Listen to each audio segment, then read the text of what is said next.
Hello. അപ്പോൾ ഒറ്റ നോട്ടത്തിൽ ഇന്നത്തെ താരം ഇവനാണെന്ന് തോന്നും ഗൈസ്, പക്ഷേ അല്ല. ഇന്നത്തെ താരം ഇവരാണ്. ഈ ഗ്രേപ്സിൻ്റെ കമ്പും ഐസ്ക്രീമിൻ്റെ കപ്പും എന്താണെന്നറിയില്ല. എന്തെങ്കിലും ഒരു സാധനം കഴിച്ചാൽ അതിൻ്റെ വേസ്റ്റ് കൊണ്ട് കളയാൻ എനിക്ക് ഭയങ്കര മടിയാണ്. അത് മാത്രമല്ല, ഈ ചവറായ സാധനങ്ങൾ സൂക്ഷിക്കാൻ ഒരു പ്രത്യേക കഴിവ് ദൈവം എനിക്ക് തന്നിട്ടുണ്ട്. അതിൽ പണ്ട് എൻ്റെ അമ്മയും ഇപ്പോൾ എൻ്റെ ഹസ്ബൻഡും ദുഃഖിക്കുന്നുണ്ട്. രണ്ടുപേരും ഉപദേശിച്ച് മടുത്ത കാര്യമാണ്. ഇനി അവർ ഉപദേശിക്കില്ല എന്ന് ഞാൻ പ്രതീക്ഷയിൽ ജീവിച്ചു പോകുന്നു. പിന്നെ നമ്മൾ ക്രാഫ്റ്റിങ്ങിലോട്ട് കടന്നിട്ടുണ്ട്. അപ്പോൾ ഇതൊന്ന് ഒരു പോട്ടിൻ്റെ രൂപത്തിലാക്കി എടുക്കാനാണ് ശ്രമിക്കുന്നത്. ഏതാണ്ടൊക്കെ അതുപോലെ ആയിട്ടുണ്ട്.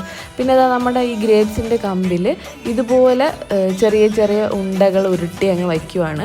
ഇതൊരു പെട്ടെന്ന് കിട്ടിയ ഐഡിയ ആണ് കേട്ടോ. പെട്ടെന്ന് തോന്നിയ ഒരു ഐഡിയ ആണ്. ഇത് വെറുതെ കളയണ്ടല്ലോ, എന്തെങ്കിലും ആക്കാം എന്ന് കരുതിയാണ് ഇത് ചെയ്യുന്നത്. പക്ഷേ ചെയ്തു വന്നപ്പോൾ ഇതിൻ്റെ ഫൈനൽ ലുക്ക് എനിക്ക് ഇഷ്ടപ്പെട്ടു കേട്ടോ. കുഞ്ഞുങ്ങൾക്കൊക്കെ ആണെങ്കിൽ